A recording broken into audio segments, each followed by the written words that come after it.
నమస్తే, welcome to స్వతంత్ర. నేను మీ రాజమౌళి.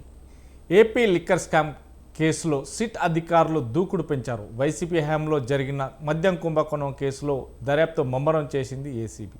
ఈ కేసులో సాక్షిగా ఉన్న మాజీ ఎంపీ విజయసాయిరెడ్డిని ఇవాళ విచారణకు గైహాజరయ్యారు. ఇదే కేసులో రిటైర్డ్ ఐఏఎస్ అధికారి రంజిత్ భార్గవ్ను కూడా సిట్ అధికారులు ప్రశ్నించారు. ఇలాంటి ఉంటే విజయవాడ ఏసీబీ కోర్టు కీలక ఆదేశాలు కూడా ఇచ్చింది. కేసులో నిందితుల ఆస్తులను జప్తుకు అనుమతి కూడా ఇచ్చింది. లిక్కర్ కేసు దర్యాప్తు ఇంకెంత కాలం కొనసాగుతుంది, ఇంకెంత మందిని సిట్ అధికారులు విచారిస్తున్నారు, ఇలాంటి అంశాలపై వాటి మిడ్ డే డిబేట్లో చర్చిద్దాం.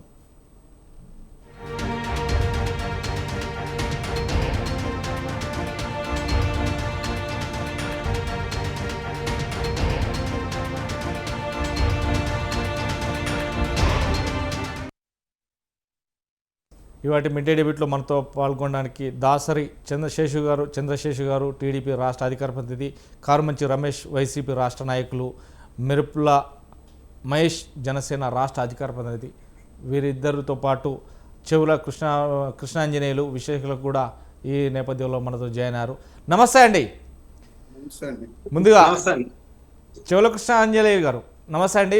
ఎలా చూడొచ్చు అంటే ఈ సిట్ అధికారులు దూకుడు పెంచారు. ఒక విధంగా చూస్తే మద్యం కుంభకోణం కేసులో ఆస్తులను కూడా జప్తు చేయాల్సింది కూడా కోర్టు, అంటే ఏసీబీ కోర్టు కూడా ఆర్డర్ వేసింది. ఈ నేపథ్యంలో వారికి ఇష్యూ కూడా చేయడం జరిగింది. కొంత 30 కోట్ల మేర కూడా ఆస్తులు జప్తుకు వివిధ రకాలలో ఉన్నటువంటి క్యాష్ను కూడా డిపాజిట్ చేసి వారిని ఆస్తులు జప్తు చేయడానికి కూడా కోర్టు అనుమతించింది. అంటే ఇలాంటి విషయాలలో కుంభకోణంలో చాలా వరకు ప్రాణ నష్టం జరిగిందనే ఆరోపణలు మాత్రం ఉన్నాయి. ఎలా చూడొచ్చు? నమస్తే అండి, ప్యానల్ మెంబర్స్ కూడా నమస్కారం. వైసీపీ ప్రభుత్వ హయాంలో 5 ఏళ్ల పాటు లిక్కర్ కుంభకోణం, అదేవిధంగా ఇసుక, మైన్స్, మద్యము, ఇసుక అన్నీ కూడా ఒక కోటరీ, ముఖ్యమంత్రి కోటరీ చుట్టూవే ఆ కేంద్రంగా జరిగినటువంటి కుంభకోణాలు. ఈ 5 ఏళ్ల పాటు తెలుగుదేశం, జనసేన. కృష్ణాంజలి గారు కొంచెం బ్యాక్ వెళ్ళరా, మీ హెడ్ కట్ అవుతుంది కొంచెం. ఇప్పుడు చెప్పండి, కొంచెం. 3 ప్రతిపక్ష పార్టీలు కూడా ఆ రోజున తీవ్రమైనటువంటి విమర్శలు చేశాయి అప్పటి ప్రభుత్వం మీద. మా దగ్గర పూర్తి ఆధారాలు ఉన్నాయి, దాని మీద మేము ఖచ్చితంగా దర్యాప్తు జరుపుతాము, అందరూ నిందితులు లోపలేస్తాము అనేటువంటి దాని మీద వీళ్ళు చెప్పారు. బీజేపీ కూడా ఈ విషయంలో అప్పుడు బీజేపీ అధ్యక్షురాలు పురంధేశ్వరి కూడా సిబిఐ ఎంక్వైరీ అడిగారు కేంద్ర ప్రభుత్వాన్ని. అప్పుడైతే బీజేపీకి అదేవిధంగా వైఎస్ఆర్ కాంగ్రెస్ పార్టీకి ఉన్నటువంటి సత్సంబంధాల రీత్యా ఏ విధమైనటువంటి విచారణ అయితే జరగలేదు. ఈ కూటమి ప్రభుత్వం అధికారంలోకి వచ్చిన తర్వాత ఆంధ్రప్రదేశ్లో దీని మీద వైట్ పేపర్ రిలీజ్ చేయటము, ఆ తర్వాత సిట్ వేయటము, ఆ సిట్ దర్యాప్తుకు సంబంధించినటువంటి వ్యవహారాలు ఇవన్నీ కూడా చూస్తున్నాం. అయితే ఈ సిట్ దర్యాప్తు దూకుడు పెంచింది, వేగం పెంచింది. అదుగో వాళ్ళని విచారిస్తున్నారు, వీళ్ళని విచారిస్తున్నారు, అరెస్ట్ చేశారు వాళ్ళని వీళ్ళని చాలా చెప్తున్నారు. మరి ఇవంతా కూడా చూస్తుంటే ఎలా ఉంది అని అంటే, ఇది కొండను తవ్వి ఎలకను పట్టేటువంటి సందంగా సిట్ దర్యాప్తు విచారణ ఉంది అనేటువంటిది నేను పరిశీలించిన దాని ప్రకారంగా నాకు అర్థమవుతున్నటువంటి అంశం. ఎందుకు అనంటే, దీంట్లో కీలకమైనటువంటి నిందితులుగా ఉన్నటువంటి వారు ఈ రోజున విచారణకి సిట్ ముందుకు విచారణకు రావాల్సింది విజయసాయి రెడ్డి రావాలి. ఇది బహుశా 3వసారి అనుకుంటా. మరి విజయసాయి రెడ్డిని ఏ విధంగా సిట్ అధికారులు పిలుస్తున్నారా అంటే, విజయసాయి రెడ్డి సాక్షిగా వస్తున్నాడట, ఆయన సాక్షిగా పిలుస్తున్నాడు. కానీ ఈ కేసులో విజయసాయి రెడ్డి నిందితుడు. సిట్ వాళ్ళు వాళ్ళ నిందితుల లిస్టును కూడా ప్రకటించారు. మరి ఆ దాంట్లో నిందితుడుగా ఉన్నటువంటి విజయసాయి రెడ్డిని విచారించటమో, లేకపోతే ఆయన ఆధారాలు ఉంటే అరెస్ట్ చేయటమో, లేకపోతే ఇంకోటి ఏదైనా జరగాలి. మరి సాక్షిగా ఎందుకు విచారిస్తున్నారు ఆయన్ని అంటే, విజయసాయి రెడ్డి తెలుగుదేశం పార్టీతోనూ, అదేవిధంగా జనసేనతోనూ, బీజేపీతోనూ రాజకీయంగా మంచి సంబంధాలు వచ్చాయి కాబట్టి ఇప్పుడు విజయసాయి రెడ్డి దాంట్లో మరి ఆయన అరెస్ట్ చేయాల్సినటువంటి పరిస్థితి లేదని మరి సిట్ భావిస్తుందా ఏంటనేది తెలియదు. ఎందుకు అని అంటే, విజయసాయి రెడ్డి సిట్టు విచారణకు వచ్చినటువంటి సందర్భంగా ఒకసారి బహిరంగ ప్రకటన చేశాడు. ఈ విధంగా మద్యానికి సంబంధించినటువంటి వ్యవహారంలో మా ఇంట్లో హైదరాబాద్లో జర్నలిస్ట్ కాలనీలో మా ఇంట్లో మీటింగ్ జరిగింది, దానికి సంబంధించినటువంటి అదే విధంగా తాడేపల్లిలో ఉన్నటువంటి మా విల్లాలో కూడా మీటింగ్ జరిగింది, ఒక 100-200 కోట్ల రూపాయలకు సంబంధించినటువంటి అరబిందో వాళ్ళకి వీళ్ళకి ఈ అంశాల మీద చేతులు మారాయి. ఇలాంటి విషయాలన్నీ కూడా ఆయన చెప్పాడు.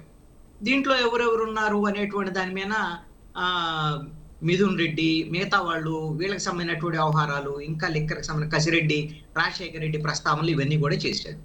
మరి అసలు ఈ లిక్కర్ పాలిసీ తయారు కావటానికి ముందే విజయసాయి రెడ్డి ఇంట్లో మీటింగులు జరిగి, ఆ పాలిసీని తయారు చేసి, డబ్బులు చేతులు మారినటువంటి ఆ నేపథ్యం ఉన్నటువంటి విజయసాయి రెడ్డి ఈ రోజున సాక్షిగా విచారిస్తున్నారట. మరి ఈ విచారణ సరైన రీతిలో వెళ్తుంది అని అనటానికి ఏమి మరి కనపడినటువంటి పరిస్థితి ఉంది. అదేవిధంగా దీంట్లో ప్రధాన నిందితుడిగా చెప్తూ అరెస్ట్ చేశారు కసిరెడ్డి రాజశేఖర్ రెడ్డిని.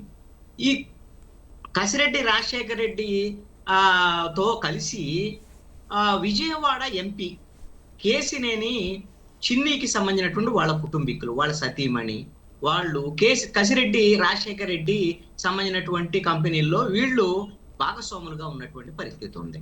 వీళ్ళిద్దరికి సంబంధించినటువంటి ఈ భాగస్వాములుగా ఉన్నటువంటి సంస్థకి ఈ లిక్కర్ సిండికేట్ కు సంబంధించినటువంటి డబ్బులు ఆ ఆ కంపెనీల అకౌంట్ లోకి వెళ్ళినాయి అనేటువంటి దాని మీద సిట్టుకు సంబంధించినటువంటి తేల్చినటువంటి అంశం.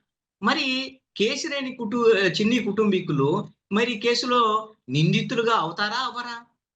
మరి సిట్టు దర్యాప్తు ప్రకారంగా ఈ విధంగా మద్యం కుంభకోణానికి సంబంధించినటువంటి నిధులు వివిధ సూట్ కేస్ కంపెనీలకి, అదే విధంగా వివిధ దేశాలకి తరలించినటువంటి వ్యవహారం ఇవన్నీ కూడా సిట్ చెప్తున్నప్పుడు మరి ఎందుకు మరి కేసినేని చిన్నికి సంబంధించినటువంటి వాళ్ళ కుటుంబీకుల విషయంలో ఈ ఏ విధంగా వాళ్ళని నిందితులుగా చేర్చకుండా, విచారించకుండా ఉన్నటువంటి దీన్ని నిష్పక్షపాతమైనటువంటి విచారణగా ఎలా భావించాల్సి ఉంటుంది? అదే విధంగా వీళ్ళు 5 ఏళ్ల పాటు చెప్పారు. మొత్తం జగన్మోహన్ రెడ్డి కేంద్రంగా, జగన్మోహన్ రెడ్డి దీనికి మొత్తము కేంద్ర బిందువు, జగన్మోహన్ రెడ్డి కేంద్రంగానే ఈ లిక్కర్ స్కామ్ జరిగిందండి.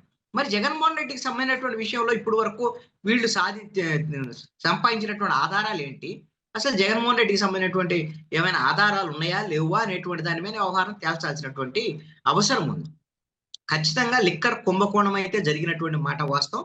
ఆ కుంభకోణం ఏమిటి అని అంటే మొత్తం ఈ రాష్ట్రంలో ఉన్నటువంటి లిక్కర్ తయారీ కంపెనీలన్నిటికి సంబంధించినటువంటి వాళ్ళందరినీ కూడా బెదిరించి తమ పేర్లతో రాయించుకొని ఆ విధంగా డిస్టిలరీల ద్వారాగా తయారు చేయించి ఆ మద్యంనే వీరు ప్రభుత్వ మద్యం దుకాణాల ద్వారాగా అమ్మించినటువంటి కుంభకోణం ఇది.